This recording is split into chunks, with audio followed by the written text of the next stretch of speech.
ಮಲ್ಲಿಕಾರ್ಜುನ್ ಖರ್ಗೆಜಿ ಅವರು ಹೇಳಿದರು, D K Shivakumar ಅವರು ಬಂದಾಗ ನಮ್ಮ ಕಲ್ಯಾಣ ಕರ್ನಾಟಕಕ್ಕೆ 1,00,000 ಕೋಟಿ ಅನುದಾನ ಕೊಟ್ಟರು ಕಡಿಮೆ ಅಂತ ಹೇಳಿದರು.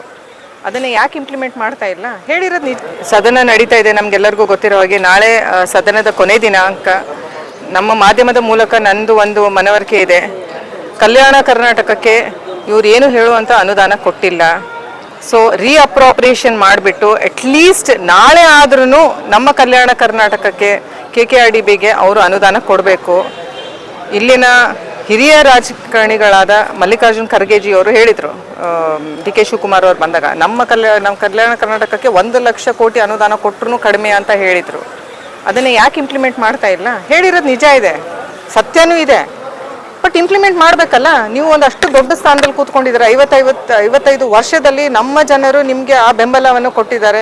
ಆ ಬೆಂಬಲ ಕೊಟ್ಟಿದ್ದ ಸಲುವಾಗಲಿ ನೀವು ಸದನಕ್ಕಿಂತ ಮುಂಚೆ ಇಲ್ಲಿಂದ ಚೀಫ್ ಮಿನಿಸ್ಟರ್ಗೆ ಮಾತಾಡಬೇಕು, ಮುಖ್ಯಮಂತ್ರಿಯವರಿಗೆ ಮಾತಾಡಿಬಿಟ್ಟು ಈ ಅನುದಾನವನ್ನು ಕಲ್ಯಾಣ ಕರ್ನಾಟಕ ಕೊಡಿ ಅಂತ ಹೇಳಬೇಕಾಗಿದ್ದು. ಅವ್ರದ್ದೇ ಸುಪುತ್ರರಾದ ಮಾನನೀಯ ಪ್ರಿಯಾಂಕ್ ಖರ್ಗೆಜಿ ಅವರಿದ್ದಾರೆ, ಇಲ್ಲಿನ ಉಸ್ತುವಾರಿ ಮಿನಿಸ್ಟರ್ ಆಗಿದ್ದಾರೆ.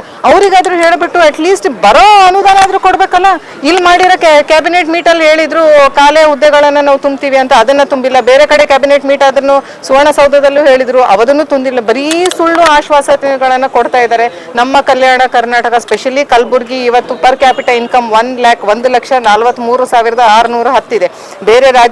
ಬೇರೆ ಡಿಸ್ಟ್ರಿಕ್ಟ್ ಜಿಲ್ಲೆಗಳಿಗೆ ಕಂಪೇರ್ ಮಾಡಿದ್ರೆ 7 ಲಕ್ಷ, 6 ಲಕ್ಷ, 5 ಲಕ್ಷ ಈ ಥರ ಇದಾವುದು. ನಮ್ದು ಕಟ್ಟ ಕಡೆಯ ಸ್ಥಾನದಲ್ಲಿದೆ ಪರ್ ಕ್ಯಾಪಿಟಲ್ ಇನ್ಕಮ್. ಅಂದರೆ ಇದರ ಅರ್ಥ ಏನು ಅಂತಂದರೆ, ಕೆಲವೊಬ್ರು ಜನಕ್ಕೆ ಗೊತ್ತಿಲ್ಲ ಅಂದರೆ ಹೇಳ್ತೀನಿ. ಅಲ್ಲಿ ಯಾವಾಗ ಒಬ್ಬ ಮನುಷ್ಯ 7 ಲಕ್ಷ ಗಳಿಸ್ತಾನೆ, ಇಲ್ಲಿ ನಮ್ಮ ಕಲ್ಯಾಣ ಕರ್ನಾಟಕ ಕಲಬುರಗಿ ಡಿಸ್ಟ್ರಿಕ್ಟ್ ಕಲಬುರಗಿಯಲ್ಲಿ 1,43,000 ಗಳಿಸ್ತಾರೆ ಅಂತ ಹೇಳ್ಬಿಟ್ಟು ಇವತ್ತು ಏನು ನಮ್ಮ ದರ ಏರಿಕೆ ಆಗ್ತಾ ಇದೆ, ಮುಗಿಲ್ಮುಡ್ತಾ ಇದೆ ದರ ಏರಿಕೆಗಳು. ಈಗಾಗಲೇ ನಾವು ಮತ್ತೆ ಸುದ್ದಿ ಬಂತು, 3ನೇ ಸಲ ವಿದ್ಯುತ್ರಲ್ಲಿ ದರ ಏರಿಕೆ ಮಾಡ್ತಾ ಇದ್ದಾರೆ ಅಂದ್ಬಿಟ್ಟು. ಅಂದ್ರೆ ಆಲ್ಮೋಸ್ಟ್ ಒಂದು 10 ರೂಪೀಸ್ ಪರ್ ಯೂನಿಟ್ ಆದರೂ ಬರ್ಬೋದು. ಅಂದರೆ 230% ಇನ್ಕ್ರೀಸ್ ಆಗ್ತಾ ಇದೆ ದರ ಏರಿಕೆ. ಇದರಷ್ಟೆಲ್ಲ ಎಲ್ಲದ್ರಲ್ಲಿ ತಗೊಳ್ಳಿ, ನೀವು ಲಿಕ್ಕರ್ ತಗೊಳ್ಳಿ, ಹಾಲು ತಗೊಳ್ಳಿ, ನೀರು ತಗೊಳ್ಳಿ, ಉಸಿರಾಡಕ್ಕೂ ಸಹ ಇವರು ಟ್ಯಾಕ್ಸ್ ಹಾಕ್ತಾರೆ. ನಾಳೆ ಹೇಳ್ತೀನಿ ಕೇಳಿ, ಉಸಿರಾಡಕ್ಕೂ ಸಹ ಇವರು ಟ್ಯಾಕ್ಸ್ ಹಾಕ್ತಾರೆ. ನಾಳೆ ನಿದ್ದೆ ಮಾಡ್ಬೇಕಂದ್ರೂ ಟ್ಯಾಕ್ಸ್ ಹಾಕ್ತಾರೆ. ಆ ತರ ಕರ್ನಾಟಕದ ಕಾಂಗ್ರೆಸ್ ಪರಿಸ್ಥಿತಿ ಇವತ್ತು ಬಂದಿದೆ. ಪರ್ ಕ್ಯಾಪಿಟಲ್ ಇನ್ಕಮ್ ನಮ್ಮ ಕಲಬುರಗಿಯಲ್ಲಿ ಅತಿ ಕಟ್ಟ ಕಡೆ ಇದ್ದಾಗ ನಮ್ಮ ಜನರು ಈ ಬೆಲೆ ಏರಿಕೆಯನ್ನು ಹೇಗೆ ಫೇಸ್ ಮಾಡ್ಬೇಕು ಅವರು ಅಂತ ನನಗೆ ಭಯ ಆಗ್ತಾ ಇದೆ. ಎಲೆಕ್ಟ್ರಿಸಿಟಿ ಅವರು ಬಿಲ್ ಕೊಡೋರು ಬಂದ್ರೆ ಹೇಳಿದ್ರು, ಮೇಡಮ್ ಈಗ 600 ಬರ್ತಾ ಇದ್ರೆ ಮುಂದಿನ ತಿಂಗಳ ಅಥವಾ ನೆಕ್ಸ್ಟ್ ಮಂತ್ ಇಂದ ನಿಮ್ಗೆ 1,500, 2,000 ಬರುತ್ತೆ ನೋಡಿ ಅಂತ ಹೇಳ್ಬಿಟ್ಟು. ನಮ್ಮಂತವ್ರಿಗೆ ಈ ತರ ಪರಿಸ್ಥಿತಿ ಇದ್ರೆ ಬಡ ಜನರು ಸರಿಸಾಮಾನ್ಯರು ಹೇಗೆ ಜೀವನ ಮಾಡಬೇಕು? ಅದಕ್ಕಂತಾನೆ ಈಗ ರೈತರು 3,000ಕ್ಕಿಂತ ಜಾಸ್ತಿ ರೈತರು ಆತ್ಮಹತ್ಯೆ ಮಾಡ್ಕೊಂಡಿದ್ದಾರೆ. ನಮ್ಮ ಕಲ್ಯಾಣ ಕರ್ನಾಟಕದ ರೈತರದಂತೂ ಪರಿಸ್ಥಿತಿ ಪಾಪ ಕೇಳಂಗೆ ಇಲ್ಲ. ಕೋವಿಡ್ ಆದಾಗಿನ ಹಿಡಿದು ಅವಾಗ ಫ್ಲಡ್ಸ್ ಬಂತು, ಕೋವಿಡ್ ಇತ್ತು, ಫ್ಲಡ್ಸ್ ಬಂತು, ಅದಾದ್ಮೇಲೆ ಬರಹ ಬಂತು, ಅದಾದ್ಮೇಲೆ ನಟಿ ರೋಗ ಬಂತು, ಈಗ ಮತ್ತೆ ಇನ್ನೊಂದು ಯಾವುದೋ ರೋಗ ಬಂದಿದೆ. ಎಲ್ಲಿ ಹೋಗ್ಬೇಕ್ರಿ ಅವರು? ಅವರಿಗೆ ಬಂದು ನೀವು ಪರಿಹಾರ ಕೊಡೋದಂತೂ ದೂರ ಹೋಯಿತು. ಇಲ್ಲಿನ ಸಚಿವರು ಬಂದ್ಬಿಟ್ಟು ಅವರಿಗೆ 1-2 ಅನುಕಂಪದ ಮಾತು ಹೇಳಿಲ್ಲ. ಡಿ ಕೆ ಶಿವಕುಮಾರ್ ಅವರು ಬರೋಕ್ಕಿಂತ ಮುಂಚೆ ಹಿಂದಿನ ದಿನ ಬಂದ್ಬಿಟ್ಟು ಎಲ್ಲ ಸ್ಟ್ರೈಕ್ ಎಲ್ಲ ತೆಗೆದುಬಿಡಿ, ನಾವೆಲ್ಲ ಮಾಡ್ತೀವಿ ಅಂತ ಹೇಳಿಬಿಟ್ರು. ಏನು ಮಾಡಿದ್ದಾರೆ? ಆಮೇಲೆ ಏನು ಕೇಂದ್ರಗಳಿರುತ್ತೆ, ಇವು ಅನುದಾನ ಕೊಡೋ ಕೇಂದ್ರಗಳು, ಅವು ಯಾವ ಇಲ್ಲಿ ರೈತರಿಗೆ ಗೊತ್ತೇ ಇಲ್ಲ. ಯಾವ ರೈತರ ಹತ್ರನೂ ಅಡ್ರೆಸ್ ಇಲ್ಲ. ಎಲ್ಲ ರೈತರು ಎಲ್ಲಿದ್ದಾವೆ ಅಂತ ಕೇಳ್ತಾ ಇದ್ದಾರೆ. ಸೊ ಇವತ್ತು ಕಲ್ಯಾಣ ಕರ್ನಾಟಕದ ಒಂದು ಪರಿಸ್ಥಿತಿ ಬಹಳ ಗಂಭೀರ ಆಗಿದೆ. ನಾಳೆ ಇನ್ನೂ ಒಂದಿನ ಇದೆ, ಸದನ ರೀಅಪ್ರೋಪ್ರಿಯೇಷನ್ ಮಾಡಿಬಿಟ್ಟು ಅಟ್ಲೀಸ್ಟ್ 10,000 1,00,000 ಕೋಟಿ ಅಂತೂ ನಮಗೆ ನೀವು ಕೊಡಂಗಿಲ್ಲ, ಗೊತ್ತಿದೆ. ಅಷ್ಟು ದೊಡ್ಡ ಮನಸ್ಸು ನಿಮಗಿಲ್ಲ. ಅಟ್ಲೀಸ್ಟ್ ಅದರದ್ದು 10%, ನಾನು ಹೇಳ್ತಾ ಇದ್ದೀನಿ ಅಂತಲ್ಲ, ಮಲ್ಲಿಕಾರ್ಜುನ್ ಖರ್ಗೆಜಿ ಅವರು ಹೇಳಿದಾರಂತ ಆದ್ರೂ ಅವ್ರ ಮಾತಿಗೆ ಒಂದು ಗೌರವ ಇಟ್ಕೊಂಡು 10% ಅಂದ್ರೆ 10,000 ಕೋಟಿ ಅನುದಾನನ ನಾಳೆ ಕೊಡಿ ಅಂತ ನಾನು ಡಾಕ್ಟರ್ ಸುಧಾ ಹಾಲ್ಕೆ ಕೇಳ್ಕೊತಾ ಇದ್ದೀನಿ ನಮ್ಮ ಪಕ್ಷದ ಕಡೆಯಿಂದ. ಮೇಡಮ್, ಈಗ ಇದು ಏನಾದ್ರು ಕ್ಯಾಬಿನೆಟ್ ಮೀಟಿಂಗ್ ಮಾಡಿದ್ರೆ ಕಲಬುರಗಿಲಿ 40 ಬಿಲ್ ಅಮೆಂಡ್ಮೆಂಟ್ ಅದು ಒಂದು ಪಾಸ್ ಆಗಿಲ್ಲ, ಒಂದು ಅಮೆಂಡ್ಮೆಂಟ್ ಮಾಡಿಲ್ಲ.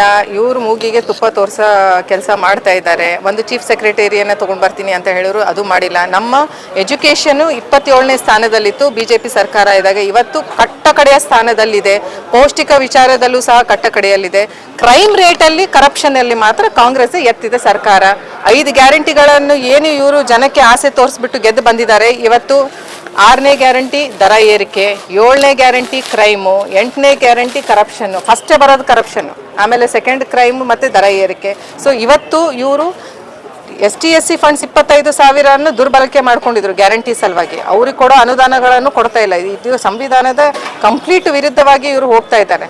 ಕೊಡೋದಲ್ದೇನೆ ಅಪೀಸ್ಮೆಂಟ್ ಪೊಲಿಟಿಕ್, ತುಷ್ಟೀಕರಣ ರಾಜಕೀಯ ಏನು ಮಾಡ್ತಾ ಇದ್ದಾರೆ. ನಾನು ಕ್ಲಿಯರ್ ಕಟ್ ಹೇಳ್ತಾ ಇದ್ದೀನಿ, this is cheap appeasement politics. ಯಾಕೆ ಅಂತಂದರೆ ನಮ್ಮ ಹತ್ರ ಬೇರೆ ಮೈನರ್ ಕಮ್ಯುನಿಟೀಸ್ ಇದ್ದಾವೆ, ಯಾಕೆ ಜೈನರಿಗೆ ಕೊಡ್ತಾ ಇಲ್ಲ, ಯಾಕೆ ಸಿಖ್ರಿಗೆ ಕೊಡ್ತಾ ಇಲ್ಲ, ಯಾಕೆ ಬುದ್ಧರಿಗೆ ಕೊಡ್ತಾ ಇಲ್ಲ, ಅವ್ರು ಕೊಟ್ಟಿರೋ ಅನುದಾನಗಳನ್ನು ನೀವು ದುರುಪಯೋಗ ಮಾಡ್ಕೊತೀರಿ. ಆಮೇಲೆ ಹೇಳೋದೊಂದು ಮಾಡೋದೊಂದು, ಹೇಳಿ ತಕ್ಕಂಗೆ ಒಂದು ಮಾಡಿಲ್ಲ. ನಮ್ಮ ಆದರಣೀಯ ನರೇಂದ್ರ ಮೋದಿಜಿಯವರು 11 ವರ್ಷದಲ್ಲಿ ಇಡೀ ನಮ್ಮ ದೇಶವನ್ನು ಅಂತಾರಾಷ್ಟ್ರೀಯ ಮಟ್ಟದಲ್ಲಿ ಒಂದು ಎತ್ತರದ ಸ್ಥಾನದಲ್ಲಿ ಒಯ್ದಿದ್ದಾರೆ. ಇವತ್ತು ಯಾವ ಪರಿಸ್ಥಿತಿ ಅಂತಂದರೆ, ಒಂದು ಯುದ್ಧ ನಡೀತಾ ಇದ್ರೆ ಆ ಯುದ್ಧ ನಿಲ್ಲಿಸೋಂಥ ಕೆಪಾಸಿಟಿ ನಮ್ಮ ದೇಶಕ್ಕಿದೆ. ಎಲ್ಲರೂ ನಮ್ಮ ಆದರಣೀಯ ನರೇಂದ್ರ ಮೋದಿಜಿ ಅವ್ರ ಕಡೆ ನೋಡ್ತಾ ಇದ್ದಾರೆ, ನಮ್ಮ ದೇಶದ ಕಡೆ ನೋಡ್ತಾ ಇದ್ದಾರೆ. ಈ 55 ವರ್ಷ ನಾವು ಮಲ್ಲಿಕಾರ್ಜುನ್ ಖರ್ಗೆಜಿ ಅವರಿಗೆ ಬೆಂಬಲ ಕೊಟ್ಟಿದ್ದೀವಿ. 10 ವರ್ಷ 11 ವರ್ಷ ಅಲ್ಲ, 5 ಪಟ್ಟು ಜಾಸ್ತಿ ಮೋದಿಜಿ ಅವ್ರಿಗೆ ಕೊಟ್ಟಿದ್ದಕ್ಕಿಂತ ನಿಮ್ಗೆ ಬೆಂಬಲ ಕೊಟ್ಟಿದ್ದೀವಿ. ಇವತ್ತು ನಿಮ್ಮದು ಕರ್ತವ್ಯ ಆಗಿತ್ತು ಕಲ್ಯಾಣ ಕರ್ನಾಟಕದ ಜನರ ಕಣ್ಣೀರು ಒರೆಸೋದು ನೋಡುವಂಥ ನಿಮ್ದು ಕರ್ತವ್ಯ ಆಗಿತ್ತು. ಆ ಕರ್ತವ್ಯನ ನೀವು ಮಾಡ್ತಾ ಇಲ್ಲ. ಅಷ್ಟೇ ಅಲ್ಲ, ನಿಮ್ದು ಸ್ವತಃ ಸುಪುತ್ರರಾದ ಪ್ರಿಯಾಂಕ್ ಖರ್ಗೆಜಿ ಅವರು ಇದ್ದಾರೆ, ಅವರಾದ್ರೂ ಇಂಪ್ಲಿಮೆಂಟ್ ಮಾಡಬೇಕಾಗಿತ್ತು. ರೈತರದ್ದು ಅವರು ಹೋರಾಟ ಮಾಡ್ತಾ ಇದ್ರೆ ಅವರಿಗೆ ನಾವು ಅನುದಾನ ಕೊಡ್ತೀವನ್ನೋ ಅಂತೂ ಆಶ್ವಾಸನೆ ಅಂತೂ ದೂರ ಹೋಯ್ತು. ಬಂದ್ಬಿಟ್ಟು ಅವ್ರಿಗೆ ಒಂದು ಅನುಕಂಪದ ಮಾತು ಆಡಿಲ್ಲ ರೀ. ಯಾವ ರೀತಿ ನಿಮಗೆ ನಾವು ಜನ ಬೆಂಬಲಿಗೂ ಅಂತ ಅನ್ಕೋಬೇಕು. ಭಾಳ ನೋವಾಗುತ್ತೆ ಇವತ್ತು ಕಲ್ಯಾಣ ಕರ್ನಾಟಕದ ಪರಿಸ್ಥಿತಿ ನೋಡಿದ್ರೆ. 1,43,610 ಪರ್ ಕ್ಯಾಪಿಟಲ್ ಇನ್ಕಮ್ ಇರೋರು 230% ದರ ಏರಿಕೆ. ಹೇಗೆ ನಮ್ಮ ಜನರು ಇದನ್ನ ನೋಡ್ಕೋಬೇಕು? ಈಗ ನೋಡಿದ್ರೆ ನೀವು ಬಿಸಿಲು ನೋಡಿ, ಮುಗಿಲು ಏರ್ತಾ ಇದೆ. ಹೀಗೆ 40 ಡಿಗ್ರೀಸ್ ಇದೆ. ಏಪ್ರಿಲ್ ಮೇ ಅಲ್ಲಿ ಏನಾಗಬೇಕು? ಈಗ ಅದೇ ಪ್ರಿಯಾಂಕ ಖರ್ಗೆ ಅಂದರೆ ತೊಗರಿ ಹೊರೆಯನ್ನು ಇಟ್ಕೊಂಡ್ಬಿಟ್ಟು ವಿಧಾನಸಭೆಯಲ್ಲಿ ಎದುರುಗಡೆ ಹೋರಾಟ ಮಾಡಿದ್ರು ನಿಮ್ಮ ಸರ್ಕಾರ ಇದ್ದಾಗ. ಈಗ ಅವ್ರಿಗೆ ಬರ್ತಾ ಇಲ್ಲ. ಅವ್ರು ನೋಡಿ ಅವಾಗ ಹೇಳಿದ್ರು 25,000 ಅಟ್ಲೀಸ್ಟ್ ಕೊಡಬೇಕು ಅಂತ ಹೇಳಿದರು. 100 ಕೊಡಬೇಕು ಅಂತ ಹೇಳಿದರು. 25,000 ಆದರೂ ಕೊಡಲಿ ಇವರು. 25,000 ಆದರೂ ಕೊಡಲಿ. ಇವರು ಆಪೋಸಿಷನಲ್ಲಿ ಇದ್ದಾಗ ಮಾತಾಡೋದು ಭಾಳ ದೊಡ್ಡ ಮಾತಾಡ್ತಾರೆ. ಅಟ್ಲೀಸ್ಟ್ ನಾನು ಹೇಳಿದ್ದು ನೀವು ಕೊಟ್ಟಿಲ್ಲ, ಒಂದು 2 ನಿಮಿಷ ನಿಂತ್ಕೋಬೇಕಾಗಿತ್ತು ರೀ. 3 ದಿನ ರೈತರು ಇಲ್ಲಿ ಬಿಸಿಲಲ್ಲಿ DC ಆಫೀಸ್ ಎದುರುಗಡೆ ಹೋರಾಟ ಮಾಡಿದ್ರು. ಆಕಳುಗಳನ್ನ ಎಲ್ಲ ತೊಗೊಂಡು ಬಂದ್ಬಿಟ್ಟು, ಎತ್ತುಗಳು ಆಕಳುಗಳು ಅವರೆಲ್ಲ ರೈತರಲ್ಲಿ ಕೆಲಸ ಮಾಡೋದು ಬಿಟ್ಬಿಟ್ಟು, ಹೊಲದಲ್ಲಿ ಕೆಲಸ ಮಾಡೋದು ಬಿಟ್ಬಿಟ್ಟು ಇಲ್ಲಿ ಬಂದು ನಿಂತಿದ್ರು. ನಿಮಗೆ ಒಂದು ಸ್ವಲ್ಪನೂ ನಿಮಗೆ ಜೀವ ಚೂರು ಅಂದಿಲ್ವಾ ನಮ್ಮ ಅನ್ನದಾತರ ಸಲುವಾಗಿ? 3,000 ರೈತರು ಆತ್ಮಹತ್ಯೆ ಮಾಡ್ಕೊಂಡಿದ್ದಾರೆ. ಕೋವಿಡ್ ಬಂದಾಗ ಫ್ಲಡ್ಸ್ ಆಯಿತು, ನಟಿ ರೋಗ ಬಂತು, ಬರಹ ಬಂತು, ಈಗ ಇನ್ನೊಂದು ಯಾವುದೋ ಬಂದಿದೆ. ಎಲ್ಲಿ ಹೋಗ್ಬೇಕು ಕಲ್ಯಾಣ ಕರ್ನಾಟಕದ ರೈತರು? ಎಲ್ಲ ರೀತಿಯಿಂದ ಕಟ್ಟ ಕಡೆ ಆಗಿದ್ದೀರಾ. ಇಟ್ ಈಸ್ ಒನ್ ಶೂನ್ಯ ಸರ್ಕಾರ, most incapable inefficient government which is running in Karnataka. Only ತುಷ್ಟೀಕರಣ, ಒಂದು ಗಾಂಧಿ ಫ್ಯಾಮಿಲಿಗೆ, ಒಂದು ಡೈನೆಸ್ಟಿ ಫ್ಯಾಮಿಲಿಗೆ ಒಂದು ತುಷ್ಟೀಕರಣ, ಒಂದು ಇನ್ನೊಂದು ಕಮ್ಯುನಿಟಿಗೆ. ಇದು ಬಿಟ್ಟು ಮತ್ತೆ ಇನ್ನೊಂದು ಏನು ಮಾಡ್ತಾ ಇಲ್ಲ. ಸೆಲ್ಫ್ ಡಿಫೆನ್ಸ್ ಬರೀ ಮುಸ್ಲಿಂ ಮಹಿಳೆಯರಿಗೆ ಯಾಕೆ? ಇವತ್ತು 60% ಕರ್ನಾಟಕದಲ್ಲಿ ಕ್ರೈಮ್ ರೇಟ್ ಅಗೇನ್ಸ್ಟ್ ವುಮೆನ್ ಜಾಸ್ತಿ ಆಗಿದೆ. ಸ್ಪೆಷಲಿ ನಮ್ಮ ಕಲ್ಯಾಣ ಕರ್ನಾಟಕದಲ್ಲಿ ಮೊನ್ನೆ ಗುರುಮಿಟ್ಕಲಲ್ಲಿ ಒಂದು ಕೆರೆ ಒಳಗಡೆ 2 ಹುಡುಗಿಯರ ಶವವನ್ನು ಸಿಕ್ಕಿದೆ. ಒಂದು 15 ವರ್ಷದ ಹುಡುಗಿ, ಒಂದು 19 ವರ್ಷದ. ದೇ ಬಿಲಾಂಗ್ ಟು ಒಂದು ಭಾಳ ಕಡಿಮೆ ಇದರಲ್ಲಿ ಮೈಕ್ರೋ ಕಮ್ಯುನಿಟಿಗೆ ಮೀಟ್ ಆಗೋರು, ಆ ಕಮ್ಯುನಿಟಿದವರು. ಅವ್ರ ಬಗ್ಗೆ ಪೊಲೀಸರು ಏನು ಹೇಳ್ತಾರೆ, ನೀರು ಕುಡಿಯೋಕೆ ಹೋಗಿದ್ರು ಬಿದ್ದರು ಅಂತ. ಬಟ್ ಅವ್ರ ಫ್ಯಾಮಿಲಿದವ್ರು ಹೇಳಿದ್ರು ಒಬ್ಬ ಮುಸ್ಲಿಂ ಹುಡುಗ ಅವ್ರ ಮೇಲೆ ದೌರ್ಜನ್ಯ ಮಾಡ್ತಾ ಇದ್ದ, ವಿ ಆರ್ ಸಸ್ಪೆಕ್ಟಿಂಗ್ ದಟ್ ಅಂತ ಹೇಳಿದರು. ಇದನ್ನು ನಾನು ಕರ್ನಾಟಕ ಚೈಲ್ಡ್ ಪ್ರೊಟೆಕ್ಷನ್ ಇದಕ್ಕೆ ಸೆಂಟ್ರಿಗೆ I have given a complaint on this. ಇದನ್ನು ಯಾಕೆ ಇಲ್ಲಿನ ಸರ್ಕಾರ ಮಾಡ್ತಾ ಇದ್ದಾರೆ? FIR ರಿಜಿಸ್ಟರ್ ಮಾಡ್ತಾ ಇಲ್ಲ ರೀ ಪೊಲೀಸರು. ಯಾಕೆಂದರೆ ಇವ್ರು ತೊಗೊಂಡಿರ್ತಾರಲ್ಲ ಲಂಚ ಟ್ರಾನ್ಸ್ಫರ್ಸ್ ಎಲ್ಲ. ಬಂದ ತಕ್ಷಣ ಕರ್ನಾಟಕ ಕಾಂಗ್ರೆಸ್ ಸರ್ಕಾರ ಬಂದಿದ್ದೇ ಫಸ್ಟ್ ಅವಾಗ ಎಲಿಗೇಷನ್ ಬಂದಿದ್ದು ಪೊಲೀಸ್ ಟ್ರಾನ್ಸ್ಫರ್ ಸಲುವಾಗಿ ಇವ್ರು ತೊಗೊತಾ ಇರೋ ಲಂಚ ಭ್ರಷ್ಟಾಚಾರ ಅಂತ ಹೇಳಿಬಿಟ್ಟು. ಸೊ ಅವ್ರು ಯಾಕೆ ಇದು ಮಾಡ್ತಾರೆ ಹೇಳಿ? ಅಷ್ಟೇ ಅಲ್ಲ, ನಮಗೆ ಟೂರಿಸ್ಟ್ಗಳು ಬಂದರೆ ಅವ್ರದ್ದು ರೇಪ್ ಆಗುತ್ತೆ, ಮರ್ಡರ್ ಆಗುತ್ತೆ ಅಂತಂದರೆ ಎಷ್ಟು ಅಸಹ್ಯ ಪಡುವಂಥ ಸಂಗತಿ ಇವತ್ತು ಕರ್ನಾಟಕದ್ದು ಅಂತಂದರೆ.